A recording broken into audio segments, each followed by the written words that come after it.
은혜와 사랑이 많으신 하나님 감사합니다. 하나님의 놀라운 섭리와 경륜 가운데에 오늘부터 7번의 집회를 허락하신 하나님 인하여 감사드립니다. 오늘 주 앞에 나올 때의 귀한 예물 봉헌합니다. 하나님, 드려진 예물 그 소원대로 되게 하시고 믿음대로 되게 하시고 기도대로 되게 하여 주옵소서. 우리 중에 한 사람도 돈에 끌려다니지 않게 하시고 돈을 끌고 다니게 하여 주시고 돈의 노예처럼 살지 않게 하시고 돈을 노예처럼 부리는 사람들 되게 하여 주옵소서. 오늘 첫 시간서부터 예비된 은혜 허락하실 줄로 믿습니다. 마음의 문을 엽니다. 성령님 오셔서 우리의 마음을 주장하시고 주관하여 주옵소서. 축복합니다. 예수님 이름으로 기도했사옵나이다. 아멘. 먼저 말씀을 전하기 전에 목사님에게 있어서 가장 중요한 것이 강단권입니다. 강단에 누가 서느냐, 그리고 강단에서 어떤 메시지가 흘러가느냐에 따라 성도들의 마음과 가치가 움직일 수 있습니다. 심히도 부족한 저를 부르셔서 7번의 말씀을 증거하게 허락해 주신 우리 당회장 목사님과 또 제가 사랑하고 존경하는 우리 유춘 장로님과 더불어 모든 당회원 여러분, 우리 권사님, 안수 집사님, 또 청년에 이르기까지 7번의 말씀을 전할 수 있는 기회를 열어주셔서 감사하다고 제가 인사드리고 말씀을 전하는 게 예의가 아닐까, 그래서 인사드리고 말씀을 전하려고 합니다. 감사합니다.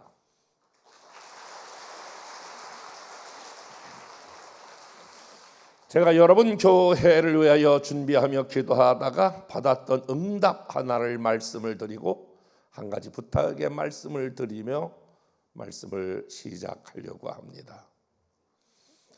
먼저 만약에 여러분들이 시간적으로 매우 바쁜 시간을 살아가고 계시지만 만약에 7번의 집회를 여러분들이 참석하실 수만 있다면, 아니 어떻게 하든지 여러분들이 7번의 시간을 내어 주실 수만 있다면 수요일 날 밤, 그러니까 집회가 끝나는 수요일 날 밤은 여러분 스스로가 증명하게 되는데 여러분 안에 영적 돌파가 반드시 일어납니다. 영적 돌파라고 하는 말은, 돌파다라고 하는 이 말의 의미는 사람이 살다 보면 어떤 한계에 도달할 때가 있습니다. 자녀들이 이게 부모 말을 듣는 것 같은데 이 자녀가 조금만 이렇게 해주면 어떤 좋은 결과가 있을 것 같은데 말을 잘 듣지 않아요. 그분은 자녀의 돌파가 필요한 분이에요. 어떤 분은 내 삶 가운데에 자꾸 질병과 싸우는 분들이 있어요. 오늘도 저도 여기 올라오기 전에 우리 원로 장로님 벼랑간에 이렇게 응급실에 가셔서 또 이렇게 기도해 드리고 방금 전에 저도 여기 올라왔습니다마는 자꾸 병원에서 신방 와달라고 그래요. 그리고 약이 자꾸 늘어나요. 여러분들은 질병을 돌파해야 될 그런 구조를 가지고 있어요. 어떤 분들은 재정 조금 뭐가 이게 될 듯한데 어떤 분들은 재정이 들어와야 될 것이 분명한 것 같은데 들어올 것 같다가도 잘 들어오지 않아요. 미안해요. 카드 돌려막기를 하고 계신 분은 없을까요? 여러분들은 재정의 한계를 만난 거예요. 어떤 분들은 인간관계의 한계를 만나서 해결할 것 같은데, 문제가 풀어질 것 같은데 잘 풀려지지가 않아요. 가장 심각하게 돌파해야 될 것이 있는데 옛날같이 찬양이 그렇게 즐겁지가 않아요. 왜 자꾸 1절부터 4절까지 찬양을 자꾸 부르는 거야? 3절 빼놓지 않고. 아니 왜 자꾸 후렴을 반복해서 부르지? 찬양 부르는 게 즐겁지가 않고 좀 짜증이 나요. 자꾸 이렇게 시계를 쳐다보게 돼요. 여러분은 영적인 한계를 가지고 온 거예요. 어떤 문제를 부딪혔든지 이번 7번 집회 만약에 참석할 수 있다면 돌파된다라고 하는 말은 그 한계를 뛰어넘는다 그런 말이에요. 여러분의 한계가 이번 집회를 통하여 7번의 집회를 통하여 그 한계가 돌파되는 은혜가 있기를 주님의 이름으로 축복합니다. 영적으로 돌파한다라고 하는 말은 인간의 방법과 수단, 논리와 철학, 이성과 합리, 그리고 내가 가지고 있는 가능성을 동원하는 것이 아니라 영적이다라고 말했을 때에 여러 가지 해석할 수 있습니다만은 하나님의 주시는 힘, 성령의 능력, 이런 걸로 이번 집회가 해결되고 풀어지는 역사가, 죄송합니다마는 시간을 내어주셔서 여러분이 7번의 집회를 참석하실 수만 있다면 여러분 스스로가 다시 한번 해결되고 그것을 증명하는 주인공들이 될 줄로 믿습니다. 한 가지 부탁이 있는데요, 그 부탁은 여러분에게 제가 설교를 시작하면서 정중히 드리는 부탁입니다. 미국의 유명한 존 맥스웰이라고 하는 목사님은 많은 사람의 지도력을 향상시키기 위하여 연구한 분입니다. 어떻게 하면 개인이 성장하고 성숙할 수 있을까? 또 어떻게 하면 교회 공동체가 성장하고 성숙할 수 있을까? 그런데 이상한 이론 하나를 그가 냈어요. 그것은 다른 데 있는 것이 아니라 경청의 능력에 있다. 한번 따라해 볼까요? 경청의 능력. 삼성의 고인이 되었던 이건희 회장도 경청의 능력에 대해서 수없이 많이 강조했지만, 경청의 능력이라고 하는 말은 한 사람이 얼마나 진지하게 하나님의 말씀을 듣느냐, 그 교회 공동체가 말씀을 듣는 태도, 말씀을 대하는 태도가 그 교회의 영성과 직결되어 있다라고 하는 것을 여러분 아십니까?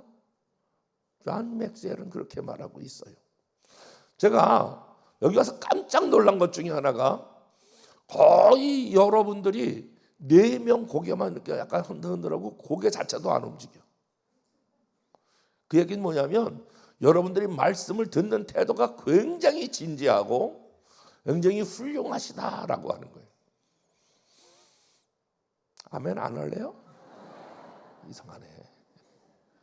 그래서 성경은 언제든지 하나님 말씀이 이해가 되면 아멘 함으로 하나님께 영광을 올려드려라 라고 하는 말씀이 있지 않습니까? 제 말이 하나님 말씀과 동시에 그 말이 틀리지 않으면 나 그 말 동의합니다. 나 그 말 나도 그렇게 생각합니다 라고 하면 고개를 한번 끄덕여 보세요. 아이고 인사도 잘하시네. 감사해요. 엄지영기가 역시 수준 있고 예의가 있으시네. 그런데 계속 그러시면 제가 눈이 별로 안 좋아서 졸고 있는 줄 아니까, 그러니까 우리가 많이 쓰고 있는 단어, 하나님 말씀과 더불어 나도 그 말씀 그렇게 믿습니다. 그러면 공통적인 언어 뭐가 있죠? 그렇죠. 한번 이제 아멘으로 여러분들이 같이 하나님께 영광도 돌리고 커뮤니케이션 하는 거예요. 여러분 이번에 영적 돌파가 여러분의 삶에 일어나기를 원하시면 아멘. 인원에 비해서 아멘이죠. 다시 한번 내 삶의 자녀에게 그리고 질병의 문제 가운데, 재정의 문제 가운데, 교회 문제 가운데, 인간관계 문제 가운데에 그 외에 하나님 이번에 한계를 뛰어넘어 부흥이 일어나기를 원하시면 아멘. 이제 부흥이 시작했으니까 두 손 들고 아멘. 와, 음성께 저력이 있네. 진짜 깜짝 놀랐네. 여러분이 반드시 아멘으로 화답하시면 7번 집회를 참석하신다면 여러분 스스로가 다시 한번 증명하게 될 것이다라고 하는 말씀을 드리면서 오늘 읽었던 본문의 말씀을 다시 한번 읽어볼까요? 오늘 읽었던 본문의 말씀 로마서 8장 37절. 여기 멀다. 시작. 그러나 이 모든 일에 우리를 사랑하시는 이로 말미암아 우리가 넉넉히 이기느니라. 한번 아멘. 그러나 이 모든 일에 이렇게 한번 적용해 볼게요. 성진이를 사랑하는 이로 말미암아 성진이가 넉넉히 이기느니라. 이렇게 한번 할 텐데, 성진이로 말미암아 성진이가 넉넉히 이긴다 그러면 성진이만 쓰지 않으니까 여러분의 이름을 넣어서 한번 나같이 해볼까요? 시작. 그러나 이 모든 일에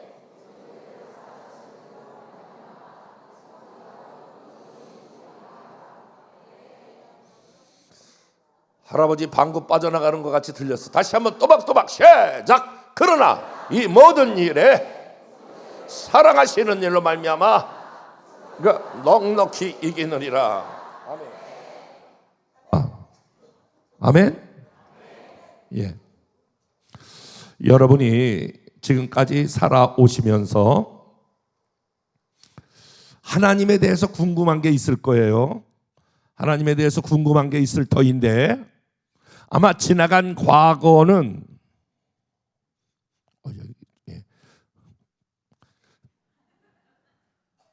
지나간 과거는 여러분이 별로 궁금하지 않으실 거예요. 왜냐하면 지나간 여러분의 삶의 역사가 그대로 우리가 다 여러분이 기억할 수 있기 때문에 그래요.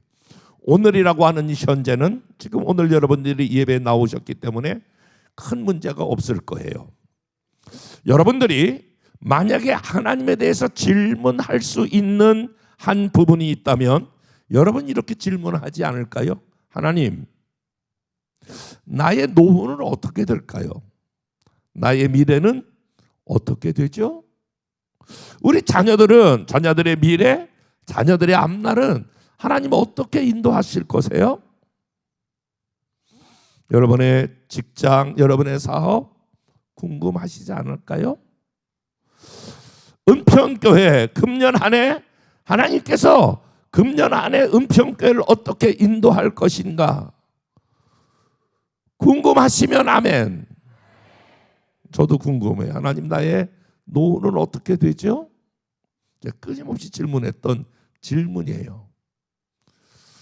저는 하나님께서 여러분 각 사람에게 어떤 예언의 영으로 들려주지 아니할지라도 하나님의 약속의 말씀을 통해서 반드시 99.9%가 아니라 여러분들은 이렇게 될 수밖에 없다라고 하는 것을 선포하려고 그래요.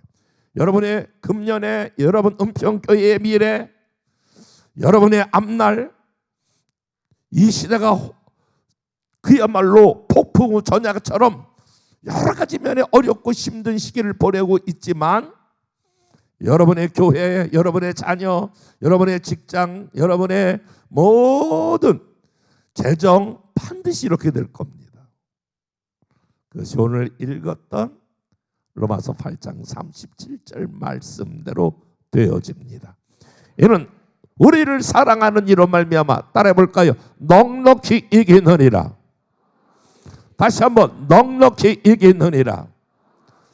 여기 넉넉히 이긴다라고 하는 이 말씀은 영어 성경에 보니까 완전한 승리, 이런 단어로 해석할 수 있습니다.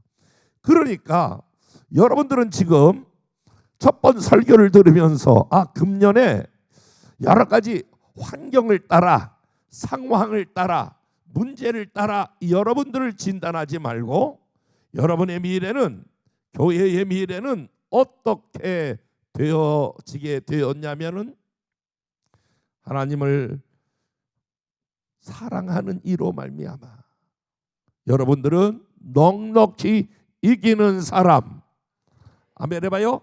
넉넉히 이기는 사람, 승리하는 사람, 더 나아가서는 승리하는 교회가 될 줄로 믿으시면 아멘. 여러분의 교회는 금년에 반드시 승리할 것입니다. 제가 여기 앉아서 잠깐 기도할 때 딱 주시는 말씀이 보라, 내가 새 일을 행하리라. 하나님이 여러분 교회 가운데에 지금 교회 역사상 가장 어려운 시기를 여러분이 지나가고 계셨지만 반드시 금년에 새 일을 행하실 것을 믿으시면 아멘.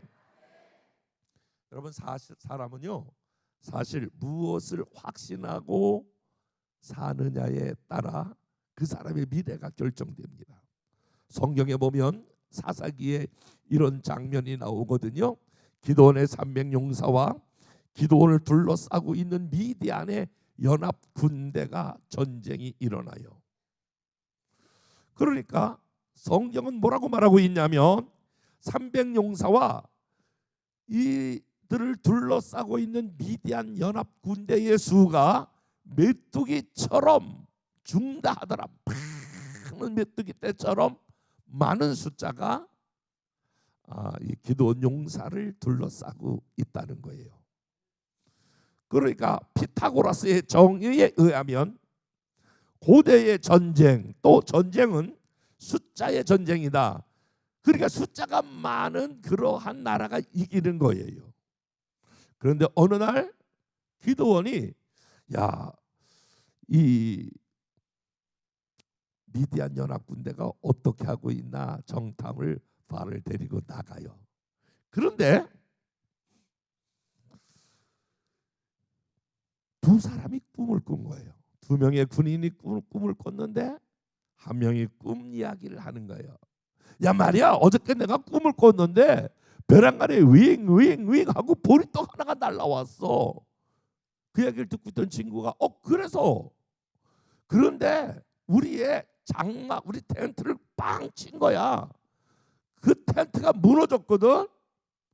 그걸 내가 잠을 벌떡 깨가지고 이게 무슨 꿈이지? 이게 뭔 꿈이지?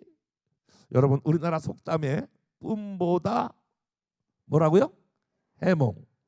여러분 그거 아세요? 신앙생활은 지금 여러분이 어떤 문제를 부딪혔느냐, 교회가 어떤 문제를 만났느냐보다 더 중요한 게 하나 있는데 그게 바로 뭐냐면 그것을 어떻게 해석하느냐예요.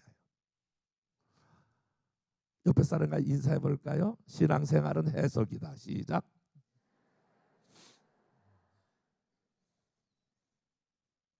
여러분, 모든 게 사실보다, 팩트보다 그것을 어떻게 해석하느냐가 중요한데 한 사람이 꿈을 꿨는데 한 병사가 해석을 하는 거야. 야야, 그건 말이야, 내가 보니까 그건 기드온의 용사가 우리 군대를 친다는 거야. 그러면 우리 군대가 와르르 무너진다는 거야. 성경은 그 전쟁은 싸워보지도 아니하고 기드온 용사의 승리로 끝납니다. 패배 의식에 다 사로잡혔다, 그런 말이죠. 여러분 잘 아는 대로 앞모니터 조금 더 넣어보실래요? 네. 그리고 베이스음을 좀 빼고 약간 테너음을 약간 높여보실래요? 자, 그리고 잘 아시는 대로 다윗과 골리앗이 있는데 그 싸움은 객관적으로 보면 반드시 골리앗이 이길 수밖에 없어요. 이길 수밖에 없는 조건들 다 갖추고 있었는데 다윗은 이렇게 말하잖아요. 너는 칼과 창을 의지하여 나가나 나는 만군의 여호와의 이름을 의지하여 나간다. 그래서 도저히 이길 수 없지만 다윗의 그 확신이 골리앗을 무너뜨리고 골리앗을 쓰러뜨리고 그 전장 가운데에 승리로 나가게 된 것을 믿으시면 아멘. 그러니까 확신이 대단히 중요해. 제가 만약에 이렇게 설교한다면 여러분들은 저 목사님은 굉장히 적극적인 사고방식을 말씀하시려고 그러나 보다, 사실은 그런 게 아니고요.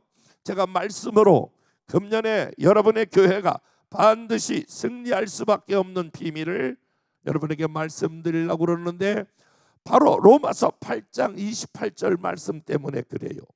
다 같이 이 말씀을 한번 읽어볼게요. 시작.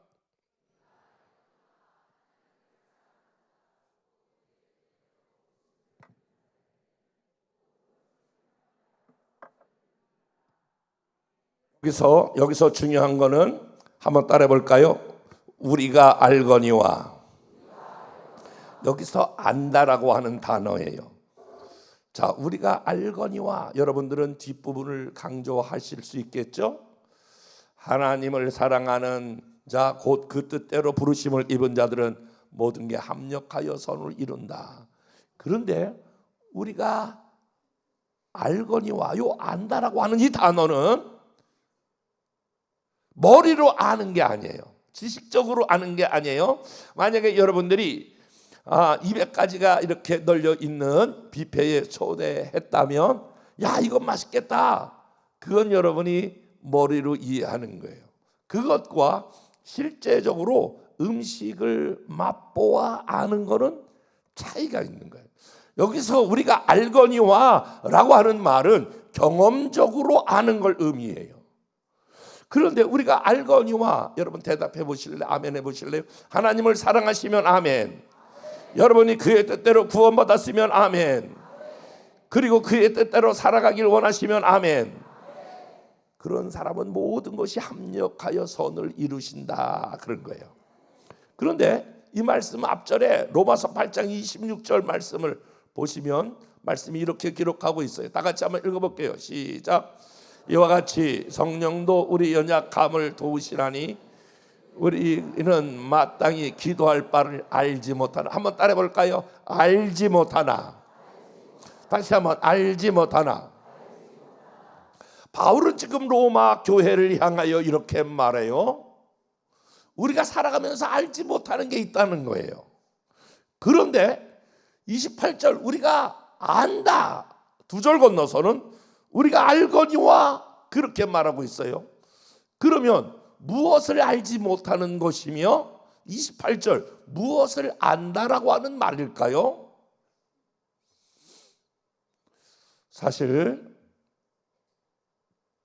저는 나이 30에 간경화에 걸린 저희 어머니와 6살짜리 1살짜리 되는 두 아들과 지하실 25평, 그것도 10평은 사택으로 만들고 15평은 이제 교회로 사용하면서 비가 주룩주룩 새는 그해 여름 비를 퍼내다가 시간이 다 보냈습니다마는 전도사로서 나이 30에 개척을 해서 지금 40년째 돼요. 교회를 6번 이사하고 3번 건축하고 한 번 큰 카페를 만들면서 저는 죽을 고비를 몇 번 넘겼어요. 너무너무 힘들 때에 이런 기도했어요. 하나님, 내게 왜 이 어려움이 왔죠? 하나님, 이 고난의 의미가 뭐죠? 그런데 얼마나 힘들었으면 제가 40년 동안 지금까지 쭉 그 당시도 마찬가지지만 이렇게 설교했어요. 여러분, 만약에 여러분이 어려우면 기도해야 합니다. 이렇게 설교했는데 마침 막상 내가 어려워 보니까 이때 맞아, 내가 설교한 것처럼 내가 기도해야지. 그런데 기도해야 되는데 기도가 안 돼. 기도할 바를 알지 못해. 기도해야, 그렇게 설교했고 그렇게 외쳤지만 막상 내가 어려움이 닥쳐보니까 기도할 바를 알지 못해. 기도가 안 돼. 그런데 그런 죽음 같은 시간이 지나갔어. 그게 한두 번이 아니야. 그때 나는 죽었어.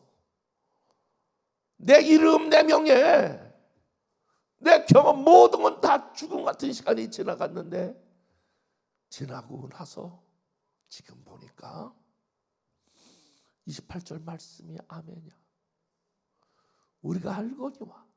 진짜 바울도 그렇게 말해요. 내가 체험적으로, 내가 경험적으로 아는데 죽음 같은, 기도해야 되는데 기도할 바를 알지 못하는, 그래서 성령이 대신 탄식하며 기도할 수밖에 없는 그런 상황에 있을 그때도 시간이 좀 지나고 보니까 바울은 이렇게 말, 우리가 알거니와 하나님을 정말 사랑하면 그의 뜻대로 부르심을 받은 자들은 모든 것이 합력하여 선을 이루느니라.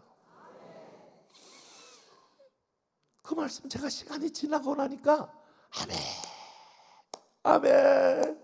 28절 말씀 아멘. 맞습니다, 맞습니다. 하나님 이런 시간들 주시려고 제게 그런 말할 수 없는 고난을 주셨네요. 막 눈물을 쏟으면서 감사했던 적이 한두 번이 아니야. 여러분 나중에 좀 더 설명해야겠습니다만 예수 믿는다라고 하는 것은요, 단순히 교회 나와서 우리가 어떤 일을 봉사하고 헌신하고 또 어떤 주어진 일을 감당하는 정도가, 그리고 내가 어떤 교회의 직분을 갖고 있었던 이 정도가 예수 믿는 건 아니고, 예수 믿는다라고 하는 말의 의미는 엄격하게 말해서 주인이 바뀌는 거예요. 나에서 우리 주님으로 주인이 바뀌는 거예요. 그 이제부터 여러분으로 큰일 났어. 여러분 그거 아세요? 저는 인생을 살아오면서 한 가지를 뼈저리게 느꼈는데, 인생이 내 생각대로 안 되는구나, 내 계획대로 안 되는구나. 그거를 제가 체득했어요. 이제 여러분의 미래, 여러분의 앞날, 여러분의 계획대로 여러분이 되는 게 아니고, 미안해요, 하나님이 여러분의 한 명 한 명을 하나님이 인도하세요.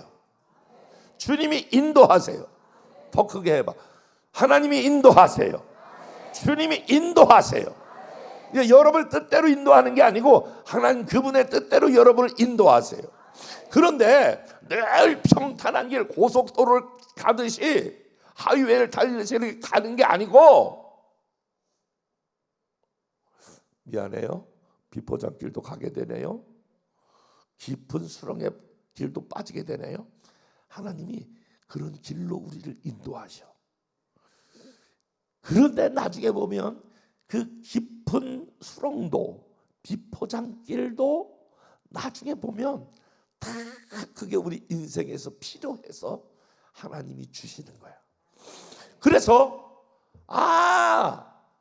이제 알았어. 경험적으로 아는 거예요. 하나님을 정말 사랑하면, 그리고 그의 뜻대로 부르심을 입은 자들은 지나고 나면 합력하여 그곳에서 하나님의 영광이 드러나고, 아멘 해봐요. 하나님의 영광이 드러나고 하나님의 이름이 드러나고 하나님의 역사와 기적을 보게 되는 주인공이 될 줄로 믿으시면 아멘. 여러분은 저를 잘 모르기 때문에 제가 잠깐 제 간증을 좀 하고 좀 넘어가 볼게요. 저는 원래 서울 성북구 하남동 5가 64번지 고려대학 뒤에서 태어났어요. 당시에 저희 아버지는 서울 최고 부자 중에 한 사람이었어요. 버스 운수업을 했는데, 옛날 이야기 많이 여러분 들어보실지 모르겠지만 돈을 옛날엔 가만히라는 게 있었는데 가만히로 돈을 쓸어 모으셨어요. 저희 아버지가 정말 이제 부자가 되고 잘 사는 사람이 되었는데, 저희 아버지가 일단 주님을 사랑했어요. 근데 내가 사랑하는 주님과 좀 달랐어요. 우리 아버지는 술주를 너무너무 사랑해서 술을 너무너무 많이 드셨어. 그리고 인물이 좋았어. 자, 한번 생각해 보세요. 중요한 건 그리고 예수를 안 믿었어요. 예수 안 믿는데 돈이 허벌나게 많아요. 잘생겼어요. 술을 좋아해요. 어떤 일이 일어났을까? 그냥 웃으시기만 하시면, 저희 아버지에게 또 다른 여자가 생겨서 또 다른 여자를 데리고 들어오는 날, 우리 아버지가 술에 만취가 되어서 우리 엄마를 두드러 패기 시작했어요. 팍 패니까 몽둥이 같은 거 잡히는 대로 빨리 나가라 이년아, 그러면서 해서 온몸에 피투성이가 되고, 그리고 막 머리를 막 그 추운 겨울에 우리 엄마가 우리 할머니와, 시어머니죠, 시어머니하고 우리 아버지하고 짜고 술을 먹고 데리고 들어오는 그날 얼마나 두드럽혔는지 피투성이어서 막 나가려고 그러는데 누가 엄마 가지마, 엄마 가지마, 엄마 가지마. 엄마 치맛자락을 붙잡는 애기 하나가 있었어요. 도망가려고 그러다 그게 밟혀서 다시 등에 업고, 옛날에는 빨간 포대기라고 있었는데 빨간 포대기로 그 애기를 업고 나왔는데 그 애기가 저예요. 고려대학, 지금부터는 제가 하는 것은 제가 3살 때 기억이 없었는데 하나님께서 제 내면에 있는, 마음에 있는 상처를 치유하는 그런 어떤 세미나에 제가 참석했어요. 미국 목사님이 오셔서 이게 내적인 상처 치유를 하시는 그 기간 동안에 제가 입신에 들어가서 그리고 그것을 환상으로 본 걸 지금부터 말씀을 드리는 거예요. 그 고려대학 사거리에 저희 엄마가 막 서서 어디로 갈까 눈은 오지, 올람 치마, 깡통 치마 같은 걸 이렇게 입으셨어요. 그리고 신발 한 짝은 입고 한 발은 맨발로 뛰어나왔어요. 저는 막 추우니까 으아 우리가 성진아 울지 마라, 성진아 울지 마라. 우리 엄마는 어디로 갈까. 그래서 돌아간 곳이 서울 강동구 고덕동 저희 어머니의 친정, 저희 외갓집으로 갔어요. 옛날 어른들은 이렇게 딸들이 돌아오면 그러면 지금처럼 막 딸 편을 들어서 그리고 막 뭐라고 그러는 게 아니라 뭐라고 얘기하냐면 저희 할머니가 너에게 왜 왔냐? 내가 너한테 뭐라고 그랬냐? 시집살이 다 그렇게 하는 거야.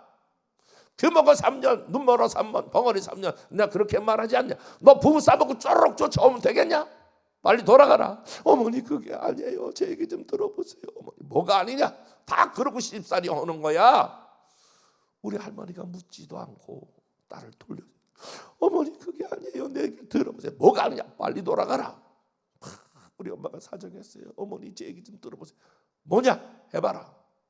우리 남편이 돈 잘 벌고 그리고 술 좋아하더니 어느 날 다른 여자를 데리고 들어왔어요.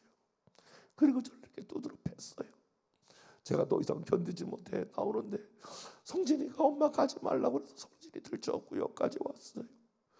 우리 외할머니가 그 이야기를 다 듣고 그렇구나. 그리고 외갓집에서 자라기 시작했어요. 조그만 흑벽돌 집을 하나 지어주셔서 거기서 나는데 나는 어린 시절에 초등학교 1학년 때도 2학년 때도 계속 엄마한테 엄마 아빠 어디 갔어? 내일 아빠 미국 갔다. 왜? 돈 벌러 갔지. 언제 와? 곧 올 거야. 할머니 우리 아빠 어디 있어요? 내일 아빠 미국 갔다. 아 왜 미국 갔어요? 돈 많이 벌어올 거야. 언제 와? 곧 올 거야. 내가 1학년 때도 2학년 때도 3학년 때도 계속 물어보면 그 대답은 변함이 없었어. 나는 그래서 초등학교 5학년 6학년 때까지 우리 아버지가 미국 갔는데 언제 돌아오시나, 언제 올 수 있나 아버지를 진짜 기다렸어. 한 번도 보지 못한 아버지를 기다렸는데 어느 날 6학년이 딱 됐는데 우리 엄마는 지금 생각해 보니까 뭐 그렇게 바쁜 일이 있으신지, 내가 보니까 아마 열불이 나셔서 옛날에는 보따리 장사라고 해서 양말 뭐 이렇게 여자 속옷 같은 거 이렇게 이고 다니면서 오늘은 저 동네 이 동네 가면서 그거 팔고 밥 얻어먹고 나가셨다 하면 어느 때는 일주일, 열흘, 한 달, 2달, 석 달 안 들어오셔. 지금같이 핸드폰이 있는 시대가 아니기 때문에 그래서 전 어린 시절에 아무 기억이 없어. 혼자 엄마를 기다리다가 쓰러져 잠이 들었어. 초등학교 6학년이 됐어요. 저희 할머니가 너 성진아 일로 와봐라. 우리 할머니 눈빛이 달라졌어요. 그전에는 굉장히 아이고 불쌍하다. 뭐 그래서 내가 왜 불쌍하지? 내가 왜 불쌍하지? 그때까지 잘 몰랐어. 그런데 너 성진아 일로 와봐라. 아니 할머니 왜? 할머니 너무 무서워요. 너 거기 앉아. 아니 할머니 내가 잘못한 것도 없는데 왜 그래요? 너 거기 앉아봐. 제가 무릎을 꿇고 할머니 앞에 앉았어요. 오늘은 내가 너네 집에 비밀을 얘기하겠다. 비밀이요? 너는 말이야, 너네 아버지가 미국 간 게 아니다. 너네 아버지가 가까운 곳에 산다. 너 말고 배다른 동생, 남동생 거기 2명이 있어. 근데 걔네들은 다 자가용으로 태가지고 태우고 그런다. 철저히 과일을 먹는데 너는 정씨 가문에 너는 장소냐? 그리고 네가 장남이야? 자식을 내쫓는 게 그게 애비냐? 그리고 네가 이 청년이들 한 번도 연필 꽁댕이 하나 사주지도 않는 게 그게 무슨 애비냐? 그때 저를 이해를 못했는데 지금 생각해 보니까 우리 할머니가 딸을 시집 보내서 참 얼마나 좋아했어요. 잘 산다고. 그래 얼마나 좋아했을까. 그런데 어느 날 소망마저 돌아온 자기 딸을 바라보면서 그동안 우리 할머니가 참다가 더 이상 참을 수 없으니까 폭발하는 거예요. 내일 새벽에는 우리가 살아가면서 사실 마음의 상처를 받고 살거든요. 그 내일은 쓴 뿌리를 치유받으라 이런 말씀으로 여러분 마음 안에 있는 상처, 쓴 뿌리를 치유하는 시간을 하나님께서 저와 여러분에게 허락하실 거예요. 내일 새벽에 다 초대해요. 그리고 여러분, 저는 여러분의 헌금 상황을 잘 모르는데 헌금 하나님 앞에 낼 때 여러분이 아주 굉장히 자유분방하시네. 여기는 색깔도 막 여러 가지고 뭐 그냥 어떤 건 일찍 올라오고 어떤 건 나중에, 그거 전부 다 여러분이 마음에 있는 상처 이렇게 쓰셔서 하나님 앞에, 하나님 내 마음에 상처가 있어요, 저를 치유해 주세요. 그 예배 전에 올리시면 일일이 호명하지 않아도 같이 하나님 앞에 여러분의 이름이 강단에서 불려진다는 거, 그 큰 축복이에요. 그래서 함께 이렇게 하시면 같이 치유하는 기도와 치유하는 할 터인데, 그런데 우리 할머니가 한 번으로 끝나는 게 아니에요. 걸핏하면 너 형제를 일로 와봐, 너 거기 앉아봐, 너 장소냐 장남이야, 자식을 쫓아내는 게 그게 애비냐? 연필 꽁댕이 하나도 사주지 않는 게 그게 애비냐? 우리 할머니에 있는 그 마음의 상처가 이제 도저히 본물처럼 터져 나와서 시간만 되면 올 때 하루에 막 2번씩, 그러면서 우리 할머니의 그 얼굴에 무시무시한 그 미움으로 가득 찬 얼굴의 눈빛을 내가 보았어. 그러면서 제가 초등학교 6학년서부터 중학교로 이렇게 가면서 제가 사춘기가 찾아왔어요. 제가 여기 서울 운동장 옛날 장충단 공원이라고 하는 그 공원 그 근처에 있었던 동북중학교라고 하는 중학교에 제가 입학을 했어요. 거기 입학했는데 동북중학교에서 가장 훌륭한 운동부 2개가 있었는데, 하나는 유도부하고 하나는 축구부에 이회택 씨라든지 이런 훌륭한 분들이 많이 거기서 배출됐어요. 제가 처음에는 잘 몰랐는데 나중에 내가 누구인지를 알았어. 내가 부잣집 아들이었구나. 내가 잘 사는 아들이었는데 이렇게 내가 고아처럼 살아가고 있구나. 아버지 날 버렸고 엄마 날 돌보지 아니하고, 그리고 나는 혼자 늘 이렇게 외롭게, 그리고 친구들이 있으면 나를 왕따 시키고, 쟤는 아버지도 없어, 아이고 쟤는 엄마도 없어, 내가 왕따 당했던 그런 시간들을 생각하면서 사춘기가 찾아왔어요. 내가 유도부에 들어가서 유도 선수가 됐어요. 내가 반드시 아버지 원수를 갚으리라. 저는 그때 한 가지 깨달았는데, 미움이 자라면 사람을 죽일 수 있다라고 하는 것을 그때 경험했어요. 저는 사춘기인데다가 버림받았다라고 하는 그것이 점점 묵상이 되고, 그러니까 작게 미움이 시작했는데 나는 반드시 아버지를 죽이리라.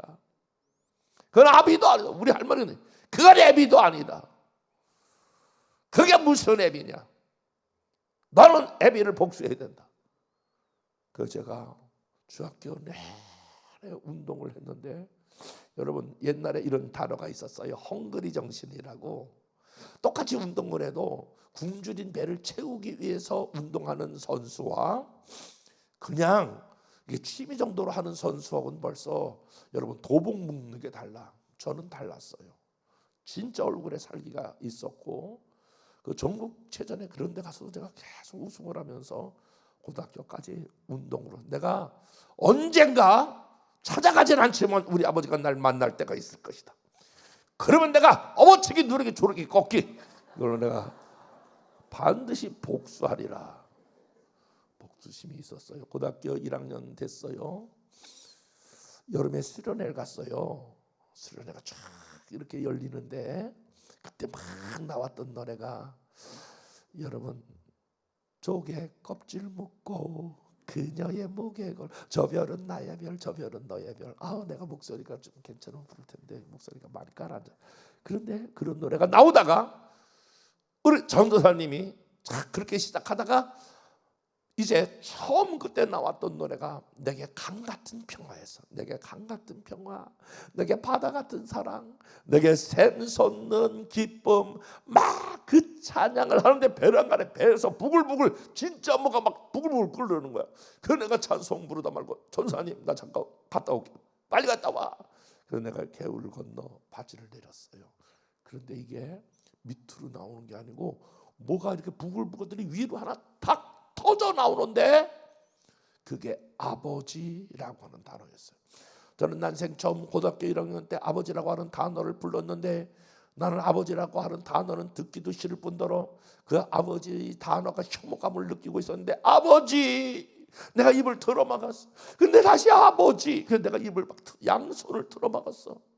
저는 교회에서도 이렇게 중학교 때도 우리 목사님이 여러분 하나님이 아버지입니다. 그 앞에 줄 아는 줄 에이씨 하나님이 아버지야? 나는 하나님 아버지를 만난 적이 없기 때문에 육신의 아버지를 통해서 하나님 아버지를 연상할 수밖에 없었어요. 그게 무슨 아버지야? 하나님이 아버지야. 주기도 먹을 때도 언제나 내가 뛰쳐나갔어요. 하나님 아버지라고 하는 말이 가장 듣기 싫은데 아버지 아버지 아버지 아버지 나의 아버지 나의 아버지 하나님 아버지 떼굴떼굴 2시간 동안이나 하나님 아버지를 부르면서 부르고 있는데 나는 내 인생에 잊을 수 없는 하나님의 음성 하나를 들었어. 아들아 육신의 아버지는 너를 버렸으나 나는 너를 끝까지 버리지 않는 참 좋은 아버지다. 아들아 육신의 아버지는 너를 버렸으나 나는 너를 끝까지 버리지 않는 참 좋은 아버지다. 그 아버지가 54년 동안 붙들어 이 자리에까지 나오게 된 줄로 믿습니다. 어느 날 내가 목사가 되어서 내가 지나간 날들을 좀 회고해봤어. 이건 저 개인적인 해석이에요. 만약에 내가 아버지 집에 있었으면 어떠한 일이 벌어졌을까? 물론 내가 부잣집 아들이니까 잘 먹었겠지, 잘 입었겠지, 좋은 환경에서 자랐겠지. 그러나 우리 아버지 8형제가 있는데 우리 아버지 8형제는 모두가 다 술을 좋아하고 술 중독으로 다 돌아가셨어. 그러니까 저희 가문은 대저로 내려오는 게 술 가문이야. 저희 사촌들도 술을 너무너무 좋아하는 애들이 많아. 맞아, 나도 우리 아버지처럼 별반 다른 삶을 살지 못했을 거지. 내가 술을 먹어도 이렇게 홀짝홀짝 먹겠나? 아니 내 이 백불애를 보여줘. 아니 내 목소리를 들어봐봐. 아마 술을 먹어도 내가 말로 먹었을 거다. 그런데 무슨 생각이 드냐면 하나님께서 그런 나를 거기서 빼내어 외갓집에서 자라서 내가 너무너무 어디 갈 데가 없으니까 날 왕따시키니까 간 곳이 초등학교 2학년 3학년 그때에 교회를 나갔어. 교회 선생님 날 이뻐했어. 그래서 교회 다니기 시작했어. 제가 아들 둘이 있는데 아들 둘을 결혼시킬 때에 며느리들에게 그렇게 했어요. 얘들아 이제 우리는 돈도 하나도 없고 그러니까 내가 해줄 건 없는데 그래도 한 가지 약속을 하자. 아버님 뭐예요? 우리는 1년에 한 번씩 가족 수련회라는 걸 해야 된다. 그러니까 가족 수련회 때는 다 와야 돼. 그랬어요. 재작년에는 LA 집회 갔다가 LA에서 가족 수련회를 했어요. 저희는 아들이 둘인데 둘 다 목사가 됐어요. 하나는 캐나다에서 개척해서 46인데 목회 잘하고 있어요. 하나는 지금 아틀란타에서 부목사로 목회 열심히 잘 배우고 있어요. 지난 작년에는 한국에 있을 때는 한국에서 했는데 이제 외국에 다 있으니까 아틀란타에서 가족 수련을 했어요. 조그만 사택에서 손자가 16살, 14살, 12살, 10살 이렇게 4명이 있는데 이제 손자들이 이렇게 물어보는 거, 할아버지 왜?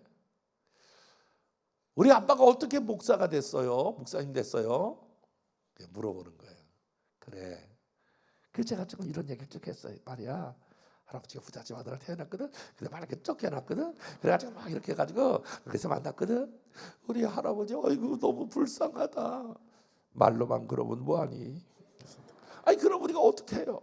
뭘 어떡하니? 와서 뽀뽀해야지. 그래서 막 4명이 달려들어서 뽀뽀하고 그날 밤 양 팔에 손자들 이렇게 안고 지나간 날들을 생각해 보니까 나는 사춘기 때 내 삶에 한 날도 내가 밝은 날이 없었어. 사람을 미워하니까 죽이고 싶은 마음만 가득했어. 내가 운동할 때도 한 번도 내가 그냥 상대로 생각하지, 내가 복수심에 사람을 죽이고 싶은 이 복수심에 가득 차서 내가 운동을 했어. 그런데 인생을 재해석해 보니까 만약에 우리 아버지 집에 있었으면 오늘 내가 목사가 될 수 없었고 우리 자녀들이 목사가 될 수 없었다라고 하는 것을 내가 알게 됐어. 그리고 그 외에도 죽음 같은 시간 앞으로 좀 나누겠습니다만은 그 시간들이 너무 힘들었어. 그런데 마땅히 기도할 바를 알지 못했던 그런 시간들도 있었는데 지나고 나니까 하나님을 사랑하는 자 곧 그 뜻대로 부르심을 입은 받은 자들은 합력하여 선을 이루시는 줄로 믿습니다. 나는 오늘 은평교회에 처음 왔어요. 여러분의 상황이 어떤지 난 잘 알지 못해요. 여러분의 교회가 큰 내용을 겪었다라고 하는 정도로 내가 알고 있어. 여러분 다 이해가 되지 않으실 거예요. 왜? 지금 이 시간에, 이 시점에 왜 우리는 이런 어려운 일을 당해야 하나? 나는 사실 목사님하고 그렇게 대화를 많이 해본 그런 건 아니야. 근데 만나는 그 순간에 내 가슴이 저며와 아파와. 얼마나 힘들었을까? 얼마나 긴 시간 동안 일일이 붙잡고 소명할 수도 없는 그런 시간들. 여러분 그런 시간들 어떻게 이겨왔을까? 사랑하는 여러분, 하나님이 정말 은평교회를 싫어해서 그런 어려움을 주셨을까? 아니야. 여러분 믿음으로 조금만 더 견뎌봐봐. 저는 우리 교인들에게 어려운 일 당하는 모든 성도들에게 가서 손을 붙잡고, 집사님, 권사님, 조금만 더 믿음으로 이겨봐봐. 이겨내봐봐. 반드시 좋은 일이 있을 거야. 사랑하는 여러분, 금년에 여러분의 교회가 모든 고난을 지나가고 합력하여 선을 이루시는 하나님, 아멘 해봐요. 더 놀라운 부흥을 주실 하나님, 보라 내가 새 일을 행하리라. 하나님이 여러분과 여러분이 생각하지 못한 놀라운 방법으로 새 일을 행하실 것을 믿으시면 아멘. 두 손 들고 아멘. 그러므로 사랑하는 여러분, 때론 기도가 안 될 것 같은 그런 시간들이 찾아왔을지라도 교회는 하나님이 이끌어 가시는 거야. 하나님이 교회를 이끌어가는 걸 믿으시면 아멘. 그런데 어떻게 이끌어 가시느냐? 여러분의 일생도 마찬가지지만 우리를 사랑하는 이로 말미암아 넉넉히 이기느니라 합력하여 선을 이루신단 말이에요. 여러분이 승리할 수밖에 없는 비밀은 32절 말씀 때문에 그래요. 32절 말씀 다 같이 말씀을 읽어보겠습니다. 시작.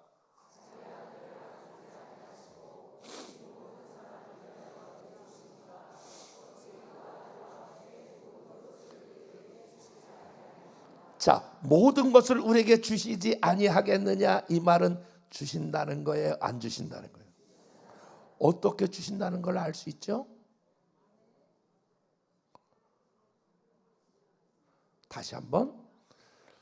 모든 것을 우리에게 주시지 아니하겠느냐? 이 말은 주신다는 걸까요? 안 주신다는 걸까요? 맞아요.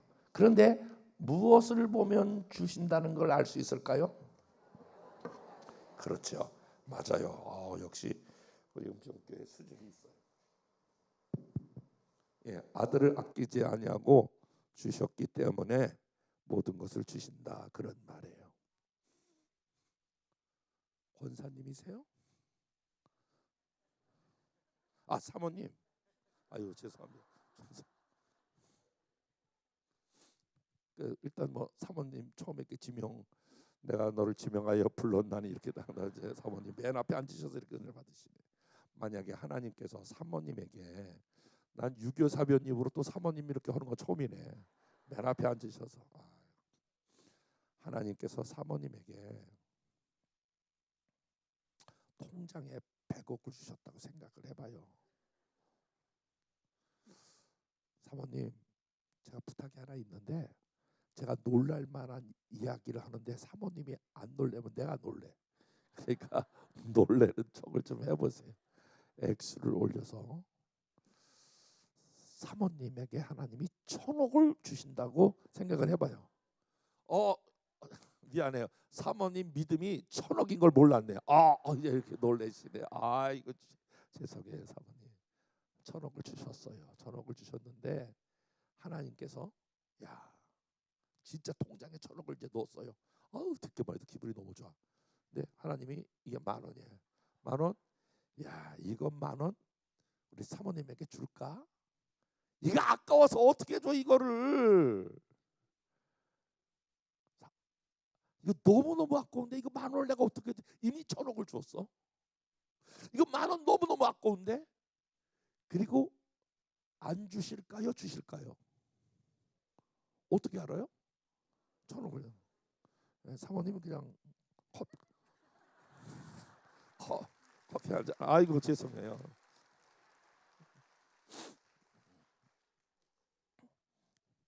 하나님께서 이렇게 말씀하시는 거예요. 내가 잘나 빠진 나를 위해서, 여러분을 위해서 내가 내 아들을 아끼지 않냐고 내가 주었다. 이것을 약간 그림으로, 영상으로 생각해 본다면 여러분 이렇지 않을까요? 예수님이 십자가의 마지막에 달려 돌아가실 때 너무너무 고통스러워서 엘리 엘리 라마 사박다니, 나의 하나님 어찌하여 나를 버리셨나이까. 그럴 때에 하나님이 그 광경을 이렇게 보시고 계셔. 그리고 그렇게 뒤를, 이거 제가 상상해봐요. 그 뒤를 돌리셔서 내 아들이 막 고통당하는 거 그거 보고, 한마디로 말하면 살려달라고 애원하는 거 자기 아들을 보고 눈을 돌리고 눈물을 흘려. 여러분, 성경은 사실은 가상치론 이렇게 썼지만 얼마나 많은 한 사람의 인생의 죽음 앞에서 몸부림쳤을까요? 하나님이 그걸 다 보고 계셔. 그리고 그 아들 포기해. 그리고 나와 여러분을 하나님 아들과 딸로 삼으신 줄로 믿습니다.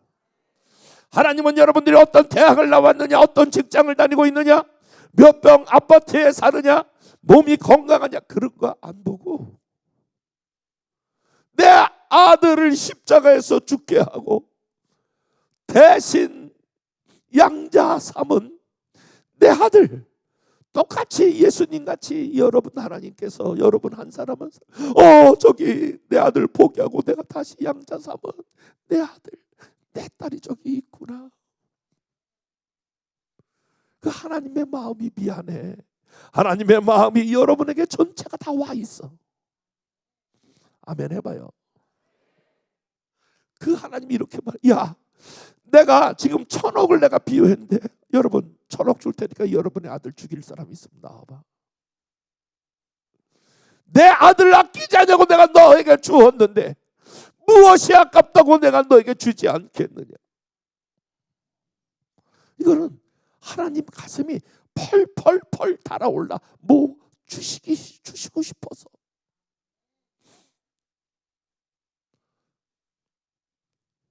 나는 우리 한국교회가 너무 하나님을 너무나 많이 제한한다고 생각을 해. 내 생각으로 내 사이즈로 하나님을 전부 재단해.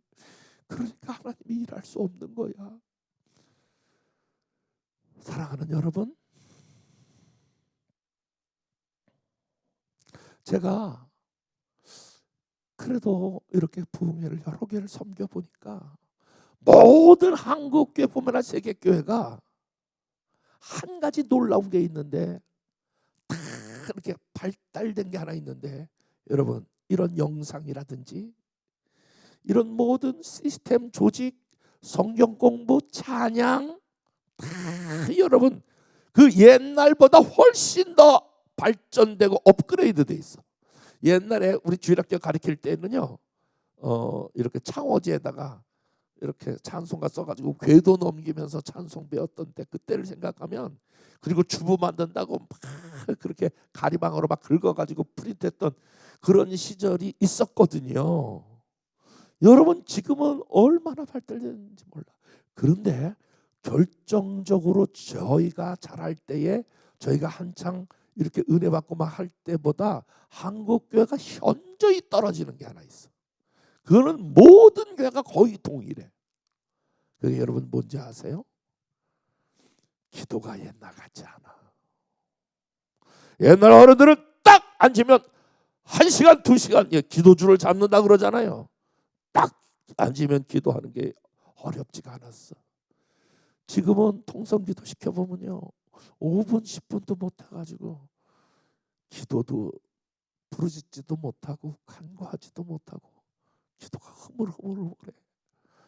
그냥 이런 거야. 중언부언한다. 목표가 없어. 그냥 빙글빙글 맷돌 돌리시 돌아. 내일 저녁에는 기도응답을 확신하라.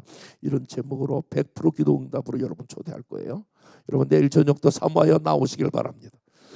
그런데 만약에 여러분들이 이번 집회에 이 약속의 말씀을 믿으셔야 돼. 아들 아끼지 않냐고 주시니가 아들과 함께 모든 것을 우리에게 주시지 않겠느냐. 아멘. 여러분이 돌파해야 될 영역, 우리 교회가 한 단계 업그레이드 될 영역, 이것을 위해 기도하면 우리 하나님이 이번 집회에 응답하시고 해결하시고 풀어주시고 역사하는 은혜가 나타나게 될 줄로 믿습니다. 그래서 막 없는데 허우적거려서 우리가 뭘 찾아내는 게 아니고 우리가 승리할 수밖에 없는 이유는 아들을 아끼지 않고 주시니까 아들과 함께 모든 걸 주시기로 약속했기 때문에 약속을 붙들고 나가는 개인과 교회는 반드시 승리할 줄로 믿습니다. 우리가 승리할 수밖에 없는 비밀은 39절 말씀이에요. 39절 말씀 다 같이 한번 읽어보겠습니다. 시작.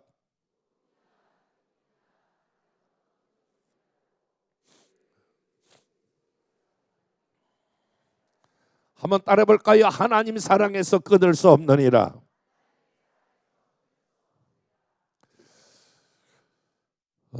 우리가 승리할 수밖에 없는 비밀은 이 39절 하나님의 사랑에서 끊을 수 없기 때문에 그래요. 저희 교회가 개척해서 35주년 될 때에 저희 아들이 저희 교회에서 부목사를 하고 있었거든요. 저희 교회의 사택이 4층에 이렇게 있었어요. 사역을 다 마치고 어느 주일날 제가 이렇게 강단에서 다 이제 마치고 사택에 올라가 있는데 이제 아들도 며느리도 애들도 다 올라왔어요. 그때가 겨울 한 1월 달쯤 되었을 때인데, 그런데 그때의 1월 달쯤 되었는데 저녁이 됐어요. 그런데 셋째 손자가 와서 할아버지, 나 마트 가고 싶어요. 왜? 과자가 먹고 싶어요. 그래, 그럼 과자 사러 가자. 그리고 셋째 손자하고 엘리베이터를 타고 1층 이렇게 커다란 주차장이 있고 주차장 밑에 약간 물이 이렇게 흘러가도록 됐는데 약간 그때 비도 오고 얼음도 오고 그래서 약간 그 물이 이렇게 고여 있었어요. 그런데 걔가 그 셋째가 그리로 지나가는 거예요. 지나가는데 거기가 물이 있어서 운동화가 반쯤 젖어요. 그래서 내가 얘야 왜 글로 물 있는 데로 가니? 여기 물 바깥으로 가지 왜 물 있는 데로 가니? 아니 할아버지 이거 봐봐요. 이거 봐봐. 이렇게 물 탁 하죠? 그럼 물이 팍 튀잖아요. 너무 예쁘잖아요. 아니야. 너 그럼 운동화 젖잖아. 운동화 젖으면 양말 젖지. 양말 젖으면 너 지금 발 시렵지. 발 시려면 너 감기 걸리지. 감기 걸리면 니네 엄마가 너 병원 가자 그러지. 너 안 간다고 애? 울 거지. 그러니까 일로 와. 아니 할아버지 이거 봐봐요. 이거 봐봐. 이거 물을 운동화를 하면 물이 탁 튀잖아요. 아니야, 탁 튀잖아요. 이거 저 아니야, 일로 와. 너 운동화 젖지, 양말 젖지. 너 그러면 너 발 시렵지. 그럼 너 너네 엄마가 너 감기 걸려서 너 병원 가자면 너 안 간다고 그러지 않으니까 아니에요. 둘이 싸움이 벌어졌어요. 누가 이겼을까? 제가 이겼어요. 왜냐면 제가 우리 손자보다 힘이 세거든요. 이리 와. 딱 잡아채는 그 순간에 성령께서 제 안에 놀라운 깨달음을 하나 줬어요. 제가 개척하여 35년 올 때까지 제가 늘 이렇게 여러분 이 교회를 내가 지금 6번 이사하고 3번 건축하면서 올 때까지 내가 얼마나 했었는지 압니까? 막 이렇게 막 하고 막 떠들기도 하고 막 그랬어. 그런데 그때 딱 깨달음이 왔는데 무슨 깨달음이 왔냐면 아들아 너와 너희 교회를 내가 붙들고 있었느니라. 아들아 내가 이 교회를 이끌고 온 게 아니라 너와 너의 교회를 내가 붙들고 있었느니라. 그 깨달음이 아주 그냥 막 번개같이 와서 와, 내가 이게 우리 손자의 손을 딱 잡아채는 순간 손자가 으악 우는데 나도 그때 그 깨달음이 동시에 와서 나도 으악 오니까 손자가 할아버지 잘못해서 이제 할아버지 말 잘 들을게. 할아버지 미안해. 아니야 그게 아니야. 사실은요 제가 35년 동안 오는 동안에 너무너무 힘들 때에는 내가 도망가고 싶을 때가 한두 번이 아니었어. 건축하고 막 돈 받으러 오면 기도원에 숨어져 있으면 목사 새끼 이리 나와라 어디 숨어 다니냐 막. 그래가지고 별의별 내가 진짜 모욕을 당하고 그래서 하나님 나 이제 목사 이거 그만하고 싶어요. 나 진짜 다른 교회로 그냥 가버릴 거예요. 나 다른 나라로 도망가고 싶어요. 사실은 35년 오는 동안에 여러 번 그런 일이 있었어. 성도들은 몰라.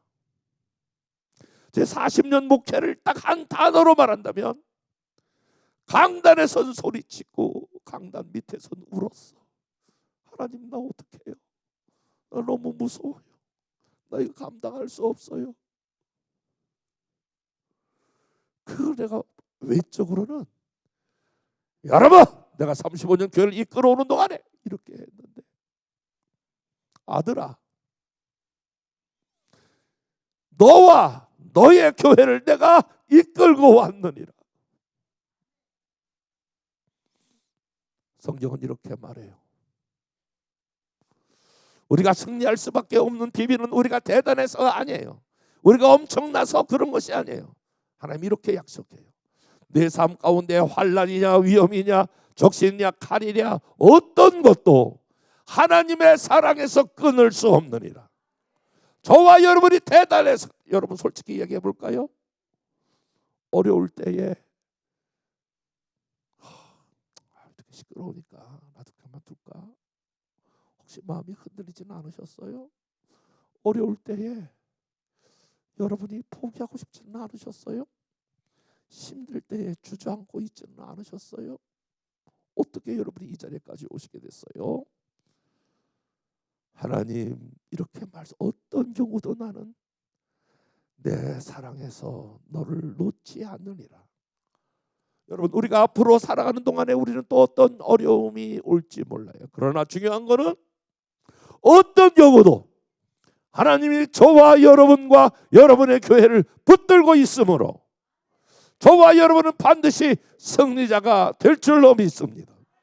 금년 한 해 저와 여러분 만만치 않은 올 한 해를 살아가게 될 터인데, 그럼에도 불구하고 하나님이 여러분을 승리자로 초대하는 것을 믿으시면 아멘. 합력하여 선을 이루게 하시고 아들 낳게 되는 것 주시고 아들과 함께 모든 걸 주시고, 내가 부족하고 실패하고 넘어져도 나를 놓지 않는 그 사랑 때문에 여러분이 승리하는 걸 믿으시면 아멘.